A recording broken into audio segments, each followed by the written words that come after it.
Baik, Assalamualaikum warahmatullahi wabarakatuh. Selamat pagi. Pada kesempatan pagi ini, saya ingin membuat video pembelajaran mengenai materi revisi saya mengenai analisis laporan keuangan. Baik, yang pertama-tama itu adalah tentang pengertian laporan keuangan. Dapat semua diketahui, dapat semua kita ketahui bahwa laporan keuangan itu merupakan hasil pencatatan transaksi yang terjadi pada periode tertentu yang berguna untuk evaluasi dan perencanaan. Lalu yang kedua itu laporan keuangan utama terdiri dari dua bagian. Yang pertama laporan R dan L atau bisa disebut dengan istilah income statement. Lalu yang kedua itu laporan neraca atau bisa disebut dengan balance sheet. Laporan laba rugi. Laporan R atau L merupakan laporan seluruh transaksi perusahaan menunjukkan kinerja perusahaan dalam periode tertentu. Lalu pada laporan kerugian kedua itu memiliki pengertian, yaitu informasi utama dari laporan R dan L adalah profitabilitas perusahaan. Dapat dilihat ini adalah urutan untuk income statement. Dan inilah merupakan bentuk laporan keuangan bulan Januari. Dapat dilihat dari sales. Sales itu 384 juta dengan HPP 288 juta. Lalu laba kota 96 juta, biaya operasional 35.200, laba operasi 60.800, lalu depresiasi 0, EBIT 60.800, dan interest 15.800, serta EBT 45 juta, serta tax atau pajak 10% senilai 4.500.000, lalu total EAT-nya menjadi 40.500.000.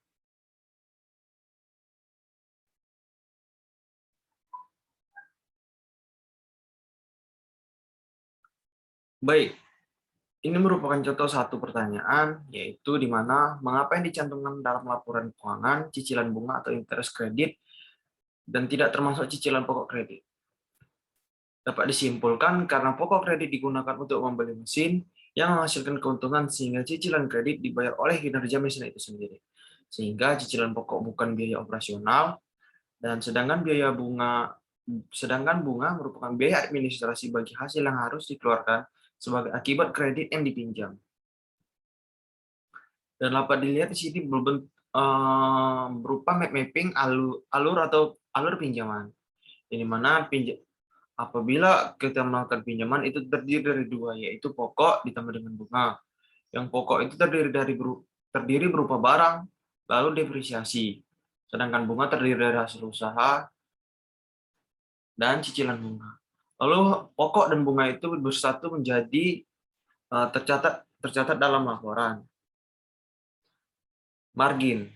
Margin dapat pula disebut dengan laba kotor, di mana margin menunjukkan presentasi laba kotor yang diterima. X.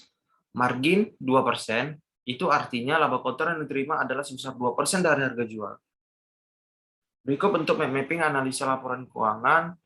Dapat dilihat di sini laporan keuangan menjadi kinerja, dan kinerja itu terdiri dari 5. Yang pertama itu produktivitas, yang kedua pemasaran, dan yang ketiga itu harga pokok, yang keempat efisiensi, dan yang terakhir itu adalah margin. Berikut dapat dilihat di sini analisa laporan keuangan. Itu dia menjelaskan tentang kriteria, standar, kondisi. Lalu yang kriteria itu ada 3. Yang pertama itu produktivitas, efisiensi, serta profitabilitas. Sedangkan standar juga dari yang pertama produktivitas itu 80 unit, sedangkan kondisi dari 80 unit itu 81 bagus, lalu efisiensi 85% bagus, 85% standar, lalu 62% itu kurang, serta profitabilitasnya itu 100 juta, lalu kondisinya itu 98 juta atau sedang. Lalu dari pernyataan dari ketiga tersebut, apakah ada yang salah? Tentunya pasti ada yang salah. Dapat dikatakan salah itu dia ada 2 kesalahan. Yang pertama itu peralatan atau mesin. Itu dia kenapa dibilang masalah itu peralatan mesin itu, ya tentu saja karena mesin tua serta menggunakan mesin manual. Tentunya itu membuat suatu kinerja menjadi lama. Contoh mesin tidak standar. Lalu pada harga pokok produksi, bahan baku tentu saja mahal, lalu gaji tidak sesuai dengan pembangunan, lalu yang ketiga, yang terakhir itu adalah overhead tinggi. Laporan neraca. Dapat kita ketahui bahwa laporan neraca itu suatu bentuk laporan yang mencatat posisi modal dan distribusi modal perusahaan. Lalu pada laporan neraca itu, informasi utama laporan neraca adalah komposisi sumber modal dan pengguna modal. Baik, berikut adalah struktur fisik balance sheet. Dapat kita lihat, saya menambahkan struktur fisik balance sheet yang terdiri aktiva dengan pasiva. Pasiva itu dapat kita bilang itu sebagai istilahnya liabilities. Dapat dilihat, aktiva lancar itu terdiri dari kas, investasi jangka pendek, piutang, persediaan uang muka pajak, beban biaya di muka, serta aktiva tetap terdiri aset tetap, ada pengurangan pada akumulasi depresiasi. Lalu pasiva itu terdiri dari kewajiban lancar, terdiri dari hutang, estimasi hutang pajak, kewajiban jangka panjang yang akan ditempo, serta kewajiban jangka panjang, yaitu kewajiban jangka panjang, lalu modal terdiri dari saham, serta laba ditahan. Dapat dilihat di sini adalah langkah menyusun neraca. Dapat dilihat modelnya itu 1 juta, dan untuk apakah model 1 juta tersebut?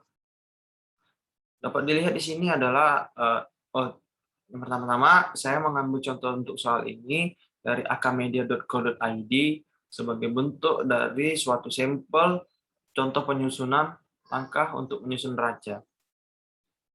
Dapat dilihat di sini modal 1 juta itu digunakan untuk membeli persediaan 250.000 dan 400.000, serta sisa 350.000 disimpan pada kas. Dapat dilihat aktiva lancar itu kas persediaan 350.000 sama dengan persediaan serta bahan itu 250.000. Lalu di total menjadi aktiva lancar sebesar 600.000. Lalu pada aset tetap itu terdiri dari mesin dan peralatan, serta total aset tetap 400. Dan kita kalkulasikan menjadi 600.000 ditambah dengan 400.000 menjadi 1 juta. Dan itulah modal 1 juta yang digunakan. Lalu pada pasifanya itu total kewajibannya itu 0, kewajiban jangka panjang juga 0, kewajiban jangka panjang 0, serta total modalnya itu 1 juta, dan total pasifnya itu 1 juta. Dapat dilihat di sini juga langkah menyusun pada perusahaan mendapat hutang dagang dalam bentuk persediaan 500.000 dan pinjaman bank sebesar 1 juta untuk membeli mesin produksi. Pada aktiva dapat kita ketahui kas 350.000, kas persediaan 350.000, lalu bahan 750.000, dan dikalkulasikan menjadi 1.100.000, lalu aset tetap. Ya, lalu pada aset tetap itu terdiri dari mesin peralatan, yaitu 1.400.000, lalu total aset tetap 1.400.000. Jadi total dari semua tersebut, total aktifanya itu adalah 2.500.000. Itulah perusahaan mendapat hutang dagang untuk persediaan sekitar 500.000 dan pinjaman ke bank 1 juta untuk membeli mesin produksi. Lalu pada pasifanya itu kewajiban lancar hutang usaha 500.000, total kewajiban lancar 500.000, dan kewajiban jangka panjangnya itu 1 juta, dan modalnya itu dapat total modalnya 1 juta, setelah total pasifnya 2.500.000. Baik, materi selanjutnya pada laporan keuangan itu ada analisa rasio. Tentang analisa rasio itu, pengertiannya itu pola hubungan dari dua unsur secara matematis untuk mengetahui gambaran posisi suatu variabel dibandingkan ukuran standar tertentu. Dan pada variabel pembandingnya itu ada 4 yang dapat kita lihat, itu rasio rata-rata industri sejenis, rasio berdasarkan standar yang telah ditentukan sebelumnya, serta rasio historis, yang keempat rasio berdasarkan perusahaan market leader atau kompetitor tertentu. Lalu pada kelompok analisis, itu pertama itu finansial rasio, yaitu berdasarkan pada laporan neraca atau balance sheet. Dapat dilihat finansial rasio itu terdiri dari 2, yaitu rasio likuiditas atau liquidity ratio, atau rasio solvabilitas atau solvency ratio. Rasio solvabilitas ini adalah rasio yang kita misalnya itu bisa dibilang suatu pembayaran jangka untuk di tahun depan. Kita kayak membayar hutang, lalu kita melakukan hutang atau peminjaman, lalu kita membayar hutang tersebut itu di tahun yang di tahun ke depan. Lalu berikut adalah total yang di total tadi, surat serta contohnya ini yang saya ambil dari akamedia.co.id, dapat dilihat dari total pasifanya itu, dari semuanya itu adalah 2.280.600.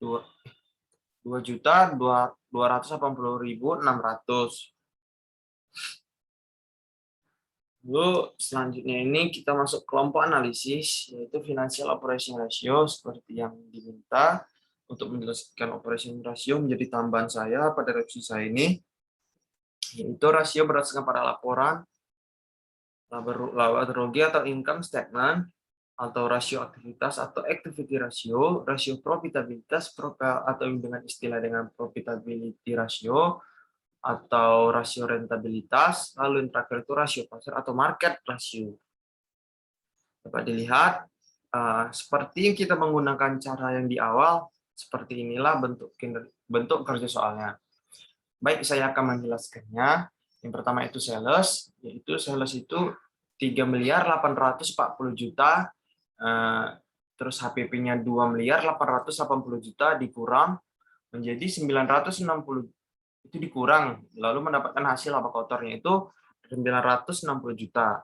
Lalu biaya operasional itu 352 juta, lalu dikurangkan dari laba kotor dikurangkan biaya operasional, dapatlah hasil laba operasi itu sebesar 608 juta dan depresiasi 8 juta, lalu dikurangkan menjadi EBIT yaitu totalnya 600 juta serta interest 150 juta, lalu dikurangkan 600 juta dikurang 150 juta menjadi 450 juta, lalu tax 10% dari 450 juta yaitu 45 juta menjadi 405 juta. Baik, selanjutnya itu rasio likuiditas untuk mengetahui kemampuan perusahaan memenuhi kewajiban jangka pendek atau kurang dari 1 tahun. Pada rasio likuiditas ini terdapat 3 metode. Yang pertama itu current ratio, asset test atau quick ratio, yang ketiga itu capital working turnover. Baik, dari yang ketiga tersebut saya akan menjelaskan dari yang pertama itu current ratio. Current ratio itu perbandingan antara current aset aktiva lancar dengan current liabilities atau hutang lancar. Dan untuk mencari rumus current ratio itu CR terus CA dibagi dengan CL. Terus rasio ini menunjukkan tingkat keamanan bagi kreditur. Nilai CR lebih baik dari 1. Rasio lancar yang tinggi tidak akan bermanfaat bila terdapat persediaan yang banyak dan tidak dapat dicarikan dalam waktu yang singkat. Dan pada yang kedua itu asset test atau quick ratio, yaitu perbandingan antara aktiva lancar dengan hutang lancar. Dan tentunya itu beberapa ahli menyebutkan lancar hanya tersedia dari kas dan surat berharga. Dan saya juga di sini menampilkan rumus untuk quick ratio, yang dimana cara mencarinya itu ATR sama dengan CA dikurang dengan inventory dibagi dengan CL. Dan nilai ATR lebih baik dari 1. Namun, bagaimana jika ATC lebih besar? Itu apakah baik atau tidak? Lalu non kredit internal menunjukkan jumlah hari yang dapat di-cover oleh likuiditas tersedia untuk biaya roda kerja. NCA, cara mencari non kredit internal itu aktivitas lancar dikurang kewajiban lancar, lalu dibagi dengan biaya operasi harian. Lalu biaya operasi harian itu cara mencarinya itu sales dibagi EBT tambah depresiasi dibagi dengan 365, dan satuan NCA itu adalah hari. Lalu di sini contoh soal yang saya ambil dari ada beberapa jurnal yang saya pindahkan. Menurut saya itu caranya ini mudah diingat. Seperti dapat dilihat, sangat jelas. Dapat dilihat, kalau menurut saya ini merupakan cara yang baik untuk dalam waktu mencari NCA selama 45 hari. Lalu capital working turnover, penilaian dapat mempertimbangkan itu ada tiga. Yang pertama itu rasio aktiva lancar dengan total aktiva, lalu yang kedua itu rasio utang lancar dengan total utang, lalu yang ketiga itu total penjualan dengan jumlah modal kerja rata-rata. Lalu rasio solvabilitas tadi yang saya jelaskan, itu adalah merupakan rasio untuk mengukur kemampuan perusahaan memenuhi kewajiban jangka panjangnya. Nah, macam-macam rasio solvabilitas itu adalah rasio total hutang, seperti yang saya bilang. Rasio solvabilitas tadi itu dia caranya untuk total hutang terhadap total aset. Lalu yang kedua itu total hutang terhadap modal. Lalu yang ketiga itu time interest earned. Terus rasio solvabilitas dikurang menjadi debt ratio, seperti dapat dilihat. Rasio total hutang terhadap total aset. Lalu yang kedua itu digunakan untuk menghitung sebagian besar porsi dana sebagian dari kreditur dan porsi aset. Lalu ini cara untuk mencari debt equity ratio, yaitu total liabilitas dibagi dengan total equity, dan rasio solvabilitas atau TEA dapat dilihat cara mencarinya EBIT dibagi dengan beban bunga, serta EBIT cara mencari EBIT laba ditambah biaya pajak ditambah beban bunga. Digunakan untuk mengukur kemampuan perusahaan membayar beban tetap bunga dengan laba sebanyak sebelum pajak. Rasio aktivitas. Seperti pada video saya yang kemarin, sebenarnya materinya sama tentang analisis laporan keuangan, hanya saja pada yang pertama itu saya tidak menampilkan contoh-contoh untuk mencari jalan atau alur untuk analisa laporan keuangannya. Kita bisa dibilang contoh perusahaannya atau laporan keuangan. Lihat rasio aktivitas total reversible, yaitu umur hutang, rata-rata umur hutang, durasi melihat beberapa lama atau hari ini diperlukan untuk melunasi hutang. Dan untuk mencari TOR atau total sales dibagi dengan average receivable atau average receivable merupakan hutang awal tahun ditambah akhir tahun dibagi 2. Baik, materinya seperti ini dapat dilihat untuk mencari rasio aktivitas atau umur hutang. Rasio aktivitas, mesti turnover, umur persediaan. Rumus untuk mencari umur persediaan, yaitu persediaan awal ditambah dengan persediaan akhir dibagi dengan 2. Dilihat, sepertinya materinya sama seperti dengan yang video saya yang pertama. Hanya saja video yang pertama itu totalnya itu jumlah menit itu sangat banyak. Lalu baik, kita langsung ke akhir bentuk contoh soalnya. Nah, seperti ini. Saya mengambil contoh soal ini pada perusahaan manufaktur terdaftar di Bursa Efek, dan saya juga perusahaan ini pada tahun 2019 saya ambil datanya. Lihat begitu jelas. Ini contoh dari bentuk analisa laporan keuangan pada suatu perusahaan manufaktur. Bentuk laporan keuangan dari tahun pertama, tahun kedua, tahun ketiga. Sudah dapat dilihat. Saya ini sangat detail. Baik, sekian dari hasil presentasi saya mengenai revisi saya tentang analisa laporan keuangan pada pertemuan yang kedua. Mohon maaf bila revisi saya ini masih kurang layak atau dikatakan bagus.